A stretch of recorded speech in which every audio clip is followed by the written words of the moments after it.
Türkmenistan günnägörüň akyldar şahyry Magtumly Pragynyň dowlany gününiň 300 ýyllygy münasibetli 11-nji oktýabrda Aşgabatda geçiriljek halkara parahatçylyk forumuna taýýarlyk görýär. Bu münasibetde onuň gowrak daşary ýurt liderleriniň, şol hany Rus prezidenti Vladimir Putiniň we Iranyň prezidenti Masud Pezeshkiýanyň Türkmenistana sapar etmegini garaşlýar. Media maglumatlaryna görä döwürleriň we sivilizasiýalaryň özara baglanyşygy häzirki zaman parahatçylygyň we ötüşiň esasydyr halkara forumuna onuň gowrak döwletiň prezidentleriniň şeýle-de Şanhay hyzmatdaşlyk guramasy hyzmatdaşlyk guramasy, Türkiýe döwletler guramasy, garaşly döwletleriň arkalaşygy, Türksoy we Islam hyzmatdaşlyk guramasy ýaly halkara guramalarynyň hem gatnaşmagyna garaşlýar. Munyň bilen baglanykda Rus prezidenti Vladimir Putin 11-nji oktýabrda Türkmenistana iş saparyny amala aşyrdy diýip Rus media serişçileri Kreml geňeşçisi Yuri Ushakowyň sözlerini sitirledi. Maglumata görä Putin bu forumyň meýdançylaryna any güni Iranyň prezidenti Masud Pezeshkiýan bilen hem duşuşyp ýakyny günlerdaky ýagdaýlary ara alyp maslahatlaşar. Rus resmiýeti beýleki Merkezi döwletleriniň şeýle-de Mongoliýanyň döwlet ýolbaşçylarynyň hem bu foruma gatnaşmagyna garaşlýanyny aýtdy. Bir tarap Türkmenistanyň paýtagtyna geçirilýän halkara parahatçylyk forumy Russiýanyň öz goňşusy Ukrainanyň üstüne esasyz harby çoluşlar amala aşyrmagy dowam etdirýän wagtyna şeýle-de ýakyn günlerde dartgynlyklaryň dowam edýän pursatlaryny gabat gelýär.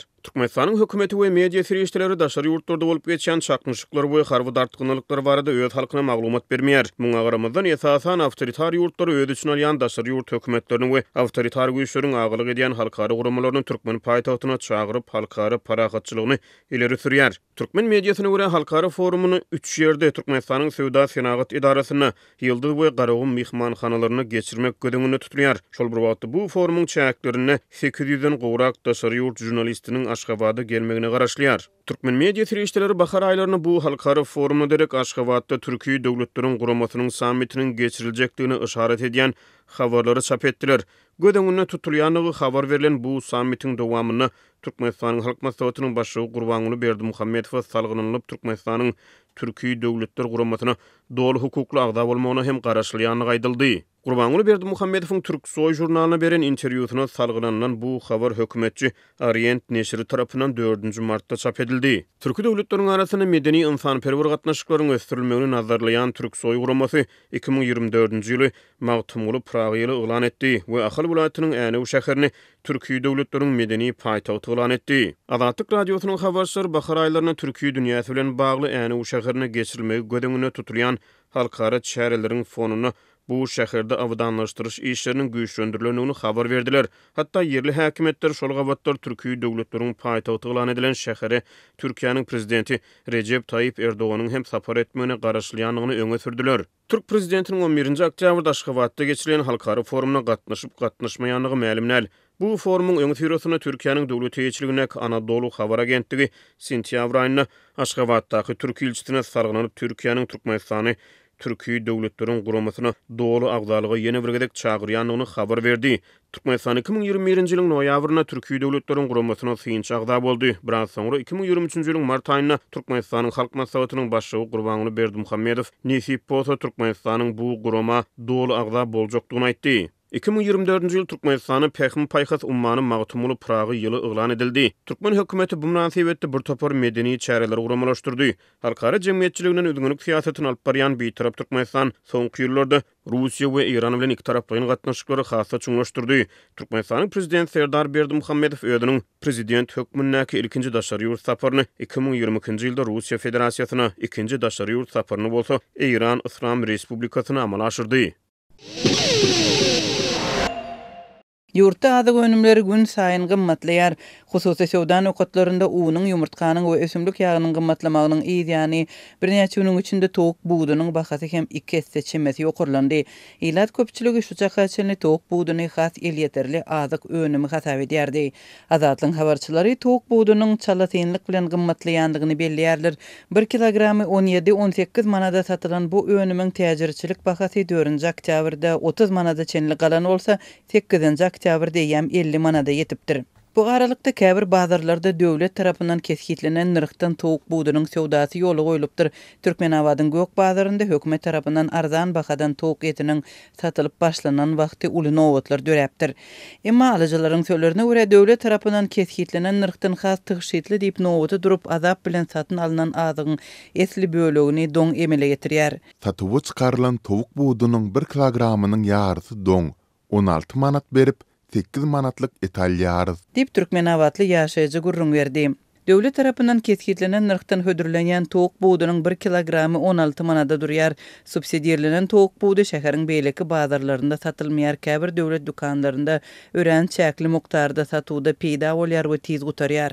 Gök bazarda towuk buğdy satylanda nowatlar daňdan sagat 5-de başlanýar. Harit 1-2 sagatyň içinde satylyp gutarýar. Türkmenawatdaky çeşmeleriň sözlerine görä emele gelen nowatlarda dawa jenjeliň ýüze çykmazlygy we nowatlaryň surata ýa-da video düşürilmezligi üçin sowda nokotlaryna birnäçe polisiýa işgäri berkidilýär.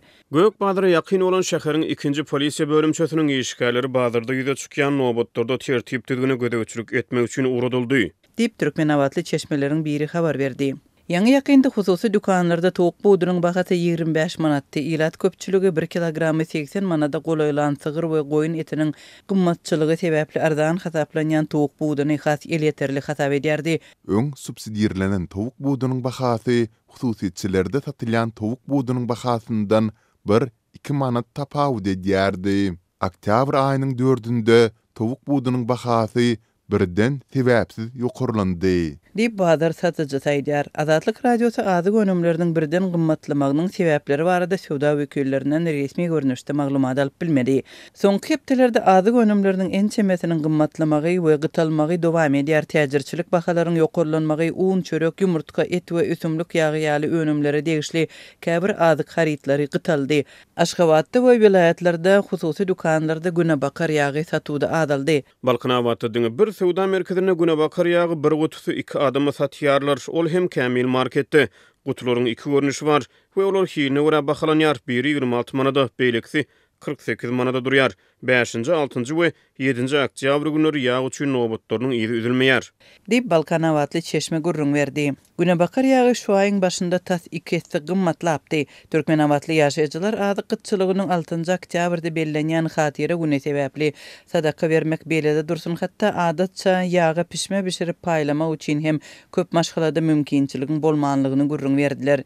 Ýag gytçylygy we azy gymmatçylygy iladyň azy üçinçiligini gowşatdy we aladasyny artdyrdy. Adamlar panikada ýene azy gytçylygy bolarmy, ösümlik ýagy näme üçin satylmaýar diýen soraglar köpeldi diýip ýerli çeşmeleriň ýene biri aýdýar. Balkanawatdaky habarçymyz günebakar ýagynyň gytçylygy sebäpli ýerli ilatyň döwlet dukanlaryndaky paxta ýagyny satyn almagy howlugýanlygyny habar berdi.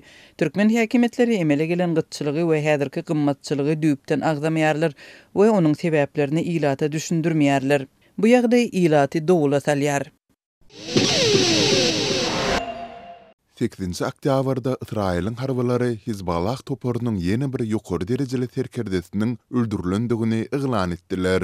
Mundan bir gün öň Hamas jeňsi toporunyň Ýewrey döwletine eden hüjüminiň ýyl dönümi hatyrlandy. Sol hüjümde 1200-den hem asy adam öldürilipdi.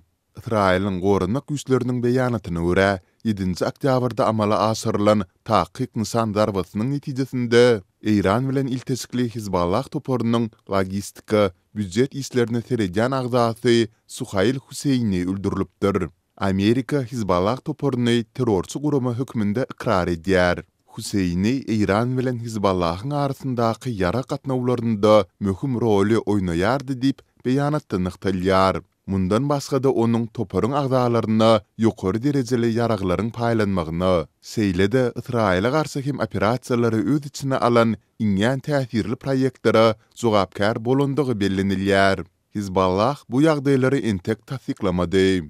Israýlyň bu baradaky beýanaty 7-nji oktýabrda Gazadaky Palestin jeňçileriniň Israýla raketlary atmagynyň ýygyna gabat geldi. Sol pursat prezident Isaac Herzog Hamas hüjüminiň ýyl dönümini hatyrlamak üçin geçirilen milli dymyşlyk pursatyna ýol başçylyk edýärdi. Mundan bir ýyl ozalky hüjüm ýurdun gün ortasyndaky Kibbutz Reim sebitinde başlanypdy.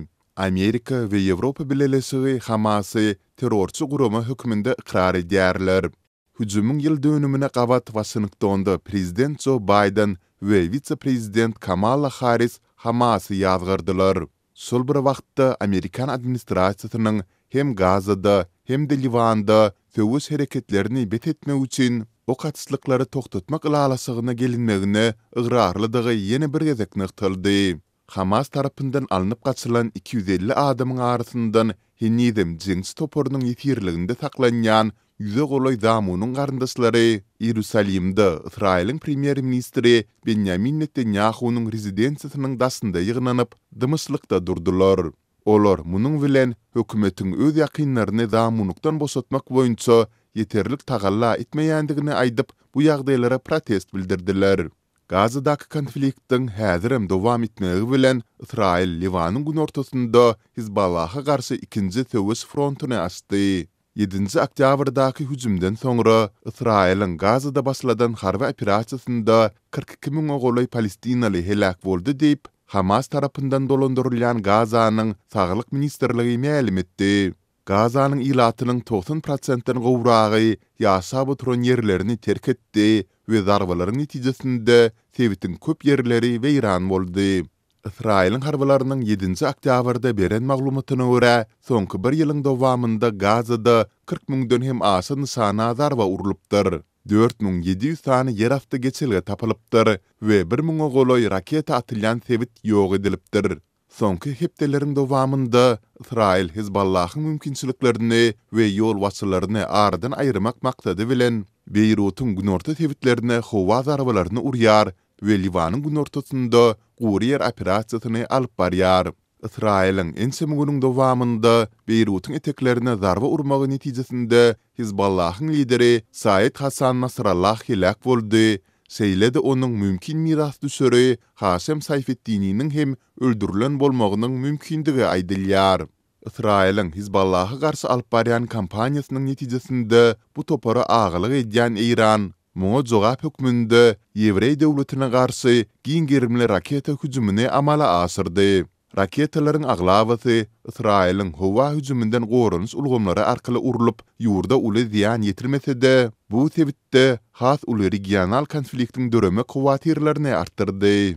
6-njy oktýabrda Israiliň gorunak ministri Yoav Gallant çykyş edip, egerde Tehran Israila ziýan ýetirmegini dowam etdirse, onda Iranyň Beýrutyň ýa-da Gazanyň ýagdaýyny düşüp biljekdigini duýdurdy.